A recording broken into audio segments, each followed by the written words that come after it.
Hello everyone and welcome in my YouTube channel. आज की इस वीडियो में हम बात करने वाले हैं फंक्शंस विद पैरामीटर्स के बारे में कि जावास्क्रिप्ट में हम फंक्शंस को पैरामीटर्स के साथ किस तरीके से क्रिएट कर सकते हैं और पैरामीटर्स का यूज़ हम क्यों करते हैं या इनसे हमें क्या फ़ायदा होता है। देखने के लिए चलते हैं स्क्रीन की तरफ। Let's have a look on my screen and let's begin.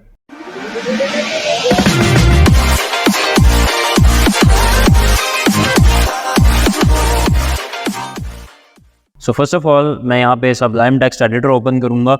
As you can see here कि मैंने ऑलरेडी एक फ़ाइल क्रिएट कर रखी है myfile.html के नाम से, एंड इसके अंदर मैं HTML का भी सिंटैक्स लिख चुका हूँ एंड साथ ही साथ मैंने यहाँ पे स्क्रिप्ट के जो टैग्स हैं उनको भी ओपन कर लिया है एंड इस फाइल को भी ब्राउज़र में ओपन कर चुका हूँ।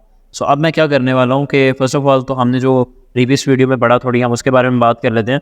तो जैसा कि आप जानते हैं कि प्रीवियस वीडियो में हमने बात की थी फंक्शंस के बारे में। फंक्शन मैंने आपको बताया था कि हम किस तरीके से क्रिएट कर सकते हैं। हमें सिंपली यहाँ पे फंक्शन लिखना होता है एंड इसके बाद हमें फंक्शन का नाम देना होता है। तो मैं यहाँ पे कुछ भी नाम दे लेता हूँ। फ़र्ज़ करें मैं यहाँ पे दे देता हूँ सम। तो मैंने यहाँ पे सम के नाम से एक फ़ंक्शन क्रिएट कर लिया। इसके बाद मैंने यहाँ पे ब्रैकेट्स ओपन की जिसमें कि हम पैरामीटर्स ऐड करते हैं, जो कि मैं आपको लास्ट वीडियो में बता चुका था, लेकिन मैंने आपको ये बोला था कि हम नेक्स्ट वीडियो में बात करेंगे पैरामीटर्स की। तो आज की इस वीडियो में हम बात करने वाले हैं कि पैरामीटर्स क्या होते हैं एक्चुअल में। तो हम इन्हीं ब्रैकेट्स के अंदर जो पैरामीटर लिखे जाते हैं उन्हीं के बारे में देखने वाले हैं। इसके बाद हम यहाँ पे ब्रैकेट्स लिखते हैं एंड इसके अंदर जो भी हमारी स्टेटमेंट्स होती हैं वो आ जाती हैं। फॉर एग्जांपल मैं यहाँ पे एक वेरिएबल क्रिएट करने वाला हूँ x और इसको वैल्यू दे देता हूँ इक्वल्स टू 10।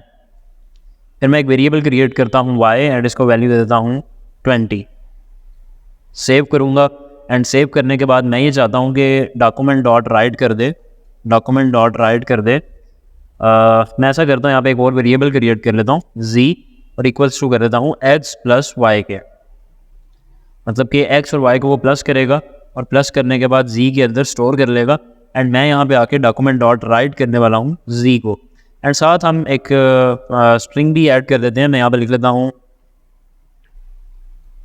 सम या तो फिर टोटल, मैं यहाँ पे लिख लेता हूँ टोटल एंड देन मैं यहाँ पे स्पेस ऐड कर देता हूँ ताकि थोड़ी सी स्पेस आ जाए जो z की वैल्यू है और जो टोटल वाली स्ट्रिंग है इसके दरमियान। तो अब मैं क्या करने वाला हूँ, यहाँ पे आके रिफ्रेश करूँगा। यू कैन सी हियर कि अभी तो ये फंक्शन चल ही नहीं रहा।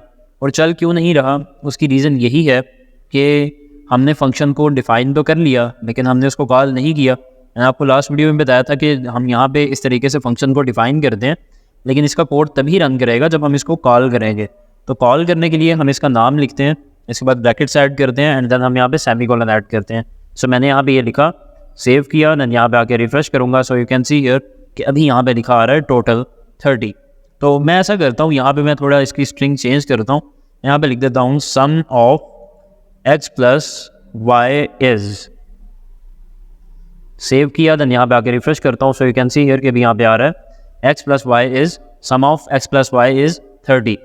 अब हम इस स्ट्रिंग में थोड़ी और चेंजेस करते हैं। मैं ये चाहता हूँ कि x की जगह पे जो x की वैल्यू है वो लिखी आए एंड y की जगह पे जो y की वैल्यू है वो लिखी आए। तो सिंपली इस स्ट्रिंग को मैं ब्रेक कर दूंगा। ब्रेक करने के बाद मैं इसको कंकैटिनेट करके दरमियान में यहाँ पे जो हमारा वेरिएबल है वो ऐड कर देता हूँ एंड बिल्कुल इसी तरीके से यहाँ पे भी मैं स्ट्रिंग को ब्रेक करके कंकैटिनेट कर दूंगा y को। सेव करने के बाद जैसे ही मैं यहाँ पे आके रिफ्रेश करूँगा, यू कैन सी हियर कि अभी यहाँ पे लिखा आ रहा है कि सम ऑफ 10 प्लस 20 इज़ 30। तो इट मीन्स के अभी जो हमने यहाँ पे वेरिएबल्स की वैल्यू लिखी, x इक्वल्स टू लिखा 10 के, y इक्वल्स टू लिखा 20 के, तो वो यहाँ पे हमें डिस्प्ले कर रहा है। अब हम बात करने वाले हैं पैरामीटर्स की। तो फर्स्ट ऑफ ऑल तो आपको पता होगा कि हम इस फंक्शन को बार बार यूज़ कर सकते हैं।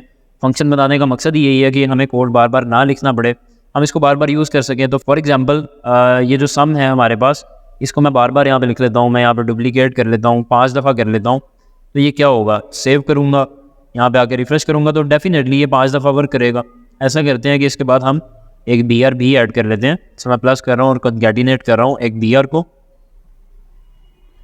लेकिन अब मसला यहाँ पे क्या आ रहा है कि आप देखेंगे तो 5 ही दफ़ा रीयूज़ तो हम कर पा रहे हैं उस कोड को, लेकिन मसला इसमें ये आ रहा है कि 5वां दफ़ा एक ही वैल्यू आ रही है, जबकि हमें तो हर दफ़ा इसको रीयूजेबल भी बनाना है लेकिन हर दफ़ा हमें वैल्यूज़ को चेंज करना है। फर्ज करें इस दफ़ा मुझे दूसरी दफ़ा मुझे 20 जमा 50 का जो है वो सम निकालना था, यहाँ पे मुझे 40 जमा 60 का निकालना था, या जो भी मतलब डिफरेंट वैल्यूज़ हम यहाँ पे एंटर करना चाह रहे हैं वो हम किस तरीके से कर पाएंगे वो हम अब देखने वाले हैं। फर्स्ट ऑफ ऑल हम ऐसा करते हैं कि इसमें एक पैरामीटर पास कर देते हैं। तो पैरामीटर के लिए सिंपली आपने यहाँ पे आना है सम में, और यहाँ पे आके आप अपना वेरिएबल या जो भी पैरामीटर है इसको आप वेरिएबल ही समझे एक हिसाब से कि फंक्शंस को आप वेरिएबल असाइन कर रहे हैं, सिंपल। तो यहाँ पे आप इसका पैरामीटर दे सकते हैं किसी भी नाम से, कोई भी नाम आप रख सकते हैं। मैं यहाँ पे एक नाम रख लेता हूँ ए, और यहाँ पे आके एक नाम रख लेता हूँ बी। सो मैं इसको सेव करूँगा। सेव करने के बाद मैं यहाँ पे आऊँगा और रिफ्रेश करूँगा। सो अभी आप देख सकते हैं कि फंक्शन हमारा चल रहा है, कोई भी फ़र्क नहीं आया। हम ऐसा करते हैं कि साथ ही कंसोल भी ओपन कर लेते हैं। सो मैं यहाँ से I think already console open है। So you can see here कि अभी ना तो कोई एरर आ रहा है और ना ही आप देख सकते हैं कि यहाँ पे कोई भी चेंजेस आई हैं। जिस तरह था बिल्कुल उसी तरीके से डिस्प्ले हो रहा है। लेकिन अब मैं ये चाहता हूँ कि जहाँ जहाँ पे ये सम कॉल किया जा रहा है वहाँ पे जो मैं वैल्यू पास करना चाहता हूँ, फर्स्ट करें मैं 10 और 20 का सम निकालना चाहता हूँ। फिर उसके बाद मैं 20 और 30 का सम निकालना चाहता हूँ। फिर मैं यहाँ पे 34 एंड 56 का सम निकालना चाहता हूँ। फिर उसके बाद मैं 78 और 94 का सम निकालना चाहता हूँ। मैंने यहाँ पे डिफरेंट वैल्यूज़ जो है वो ऐड कर दी।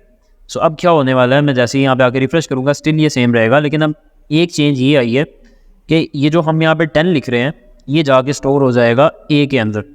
जो हम यहाँ पे 20 लिख रहे हैं ये जाके स्टोर हो जाएगा बी के अंदर जब ये फंक्शन चल रहा है। तो अब अगर ये ए के अंदर हमारा 10 आ चुका है और बी के अंदर 20 आ चुका है, तो अगर मैं एक्स को बराबर कर देता हूँ ए के, तो इट मीन्स के यहाँ पे जो हम 10 लिख रहे हैं वो इस ए के अंदर जाएगा और यहाँ से हम ए को यूज़ कर रहे हैं इस फंक्शन के अंदर। तो अब एक्स की वैल्यू क्या हो जाएगी 10। इसी तरीके से अगर ये बी में 20 जा रहा है, 20 जो है वो ये वाले बी में जा रहा है, और इसी बी को हम यहाँ में लिख लें तो इट मीन्स के 20 यहाँ तक पहुँच गया। अब बेसिकली क्या होने वाला है कि जब पहली दफ़ा ये फंक्शन चलेगा लाइन नंबर 18 पे, तो क्या होगा कि ये ए के अंदर पहुँच जाएगा 10 को, बी के अंदर पहुँच जाएगा 20 को, और एक्स और वाई जो है उसकी भी वैल्यूज़ आप देख सकते हैं कि ए और बी से ही आ रही हैं, तो इसीलिए ये उनका सम निकालेंगे। फिर उसके बाद जब अगली दफ़ा वैल्यूज़ ये फंक्शन दोबारा रन होगा तो फिर 20 और 30 जाएंगे ए और बी के अंदर। फिर इसी तरह से 34 और 56 जाएंगे ए और बी के अंदर। इस तरह हम बेसिकली क्या कर रहे हैं कि एक ही फंक्शन के अंदर उसको रीयूजेबल भी बना रहे हैं और उसको डायनामिक भी कर रहे हैं, मतलब उसके अंदर हम हर दफ़ा डिफरेंट वैल्यूज़ भी डाल रहे हैं। तो मैं जैसे ही सेव करने के बाद यहाँ पे आके रिफ्रेश करूँगा, सो यू कैन सी हियर कि ये डिफरेंट वैल्यूज़ के साथ वर्क कर रहा है और फंक्शन हमें एक ही बनाना पड़ा, कोड बिल्कुल एक ही है, लेकिन हर दफ़ा जब चल रहा है तो वो डिफरेंट वैल्यूज़ आपको डिस्प्ले कर रहा है। सो अगर मैं यहाँ पे आता हूँ, यहाँ पे आने के बाद मैं इसको 5 दफ़ा और लिख लेता हूँ या 2 दफ़ा लिख लेता हूँ। मैं यहाँ पे 100 लिख लेता हूँ, यहाँ पे मैं 600 लिख लेता हूँ, यहाँ पे मैं 67 लिख लेता हूँ, यहाँ पे मैं 89 लिख लेता हूँ। सो यू कैन सी हियर कि ऑटोमेटिकली वर्क करेगा और जो मैंने यहाँ पे वैल्यूज़ असाइन की उनके मुताबिक ये सम निकालेगा। क्योंकि पैरामीटर्स का यही फ़ायदा है कि फंक्शन आप जब कॉल कर रहे होते हैं तो आप इसमें फंक्शन को कॉल करते वक्त आप इसमें डिफरेंट वैल्यूज़ जो हैं वो भेज सकते हैं और उनके मुताबिक आप डिफरेंट रिजल्ट जो हैं वो निकाल सकते हैं।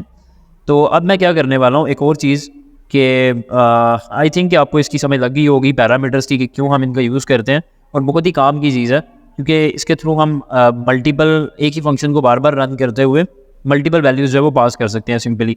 अच्छा, एक और चीज़ कि फ़र्ज़ करें कि मैं यहाँ पे आके ये 100 नहीं देता, मैं यहाँ पे सिर्फ एक ही पैरामीटर में वैल्यू देता हूँ 600 में। तो जैसे ही मैं यहाँ पे 600 की वैल्यू दूंगा, अब मैं यहाँ पे आके रिफ्रेश करूँगा, सो यू कैन सी हियर कि यहाँ पे क्या मसला हुआ कि 100 की वैल्यू चूँकि मैंने दी नहीं, मतलब सिर्फ एक ही पैरामीटर दिया, तो उसने क्या किया कि 600 को जाके स्टोर कर दिया ए में। तो ए से एक्स के अंदर तो वैल्यू चली गई, लेकिन चूँकि बी के अंदर हमने कुछ भी एंटर नहीं किया तो इसके अंदर तो कोई वैल्यू गई नहीं है। तो मैं क्या करने वाला हूँ, just like you can see here कि अभी इसकी जगह पे आ रहा है अनडिफाइंड, और चूँकि अनडिफाइंड को प्लस कर रहा है 600 के साथ, इसीलिए NaN शो कर रहा है। NaN का मतलब है नॉट अ नंबर। तो अब मैं यहाँ पे आऊँगा, यहाँ पे आके पहली तो चीज़ ये है कि मैं कोई वैल्यू दूंगा। अगर मैं 60 देता हूँ तो इट विल वर्क फाइन, लेकिन फ़र्ज़ करें मैं वैल्यू इसकी नहीं देता, तो फिर क्या होगा, मुझे इसकी एक डिफ़ॉल्ट वैल्यू सेट करना होगी, और डिफ़ॉल्ट वैल्यू आप यहाँ पे आके सेट करते हैं जहाँ पे फंक्शन आपका बन रहा होता है। तो यहाँ पे आप आके लिख देंगे कि बी की जो डिफ़ॉल्ट वैल्यू है ना वो आप कर दो 10 या 1 कर दो, या मे भी हो सकता है 0 कर दो, क्योंकि अगर उस बंदे ने नहीं लिखा तो इट मीन्स कि इसकी वैल्यू 0 होनी चाहिए, और ए की वैल्यू भी जो बाय डिफ़ॉल्ट अगर कोई बंदा नहीं लिखता तो इसकी वैल्यू क्या होनी चाहिए 0। सो यहाँ पे आके मैं रिफ्रेश करूँगा तो अभी यहाँ पे आ रहा है 600 + 0 इज़ 600, तो उसने ऑटोमेटिकली 0 यहाँ से पकड़ लिया क्योंकि हमने यहाँ पे वैल्यू दी नहीं है। इसी तरह अगर मैं ए की वैल्यू भी नहीं देता तो वो क्या करेगा, कि 0 + 0 कर देगा, as you can see here. तो ये तरीका है डिफ़ॉल्ट वैल्यू असाइन करने का पैरामीटर्स को। हम एक और एग्जांपल से समझ लेते हैं। सो फ़र्ज़ करें कि मैं यहाँ पे सिर्फ यही नहीं है कि हम यहाँ पे सम वगैरह ही कर सकते हैं। फ़र्ज़ करें मैं एक छोटा सा एक और कोड यहाँ पे लिख लेता हूँ। मैं यहाँ पे एक फ़ंक्शन डिफ़ाइन करने वाला हूँ गेट नेम के नाम से, या मैं इसको नाम दे देता हूँ वेलकम का। एंड वेलकम के अंदर यहाँ पे आके हम ऐसा करते हैं कि डॉक्यूमेंट डॉट राइट करवा देते हैं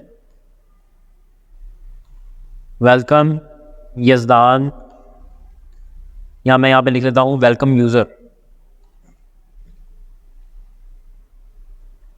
सो वेलकम यूज़र लिख दिया। देन इसके बाद मैं यहाँ पे आके रिफ़्रेश करूँगा। अभी आप देख सकते हैं कि फंक्शन नहीं चलेगा बिकॉज़ मुझे इसको कॉल करना है। सो मैं सिंपली यहाँ पे वेलकम लिखूँगा। देन मैं यहाँ पे आके सेव करके इसको रिफ़्रेश करूँगा। सो you can see here it will work. अब ये शो कर रहा है वेलकम यूज़र। तो मुझे क्या करना है कि पहली दफ़ा इसमें डिस्प्ले करवाना था वेलकम यूज़र। मैं यहाँ पे BRB ऐड कर लेता हूँ, ओके, ताकि जब दोबारा इसको चलाया जाएगा तो अगली दफ़ा एक लाइन ब्रेक होके आएगा। सो मैं अगर इसको 5 दफ़ा चला रहा हूँ तो आप देख सकते हैं कि वेलकम यूज़र ही डिस्प्ले कर रहा है, लेकिन मुझे यूज़र की जगह पे यूज़र का नाम लिखना है। तो मैं किस तरीके से करूँगा, यहाँ पे आगे एक वेरिएबल डिफाइन कर दूँगा। फ़र्ज़ करें मैं यहाँ पे लिख लेता हूँ नेम। ये मैंने एक वेरिएबल डिफाइन कर दिया, यहाँ पे इसको पैरामीटर बोल लें। सो यूज़र की जगह पे मुझे उस नेम को पास करना है, तो मैं सिंपली स्ट्रिंग को ब्रेक करूँगा, देन यहाँ पे कॉन्कैटिनेशन ऐड करूँगा एंड यहाँ पे लिख दूँगा नेम। तो इससे क्या होगा कि जो भी हम यहाँ पे नाम लिखेंगे वो इसमें चला जाएगा एंड यहाँ से हम यूज़ करेंगे इधर। तो अब हमें क्या करना पड़ेगा, यहाँ पे मैं लिख लूँगा नाम जो भी है हमारा, जस्ट लाइक यहाँ पे मैं यजदान है तो लिख लेता हूँ, सेव करूँगा। यहाँ पे आके मैं रिफ़्रेश करूँगा तो अभी आप देख सकते हैं कि पहली दफ़ा जब ये फंक्शन रन किया तो इसने शो कर दिया वेलकम यजदान हैदर, लेकिन बाकी दफ़ा जब चल रहा है तो यहाँ पे शो कर रहा है वेलकम अनडिफाइंड। और अनडिफाइंड क्यों कर रहा है, क्योंकि मैं आपको ऑलरेडी बता चुका हूँ कि यहाँ पे कुछ भी वैल्यूज़ हमने पास नहीं की। मैं ये चाहता हूँ कि इसको एक डिफ़ॉल्ट वैल्यू पास कर दूँ, जो कि मैं पास करने वाला हूँ यहाँ पे यूज़र, ताकि अगर कोई भी वैल्यू ना हो तो ये वेलकम यूज़र डिस्प्ले कर दे।